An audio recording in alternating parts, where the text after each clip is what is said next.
નમસ્કાર દર્શક મિત્રો, ટીવી18 ન્યૂઝમાં આપનું સ્વાગત છે।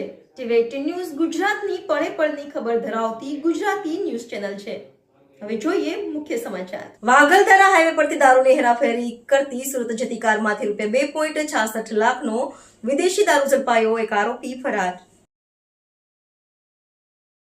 વલસાડ જિલ્લાના વાગલધારા હાઈવે પરથી ડુંગરી પોલીસે વિદેશી દારૂની હેરાફેરી ઝડપી પાડી છે। પોલીસને મળેલી બાતમીના આધારે પેટ્રોલિંગ દરમિયાન હ્યુન્ડાઈ ક્રેટા કારને રોકીને તપાસ કરવામાં આવી હતી। કારમાંથી ભારતીય બનાવટના વિદેશી દારૂની 681 બોટલ મળી આવી છે। આ દારૂનો જથ્થો 159.63 લીટરનો છે, જેની કિંમત ₹2.66 લાખ થાય છે। પોલીસે કાર અને મોબાઈલ ફોન સહિત કુલ ₹12.71 લાખનો મુદ્દામાલ જપ્ત કર્યો છે। રાજસ્થાનના જાલોર જિલ્લાના 25 વર્ષીય ધીરારામ દેરારામ બિશ્નોઈને પોલીસે ઝડપી લીધો છે। તેનો સાથીદાર અશોક જય કિશન બિશ્નોઈ હજુ ફરાર છે। ડુંગરી પોલીસ સ્ટેશનમાં પ્રોહિબિશન એક્ટ હેઠળ ગુનો નોંધી વધુ તપાસ હાથ ધરવામાં આવી છે। ટીવી18 ન્યૂઝ ગુજરાતી, વલસાડ।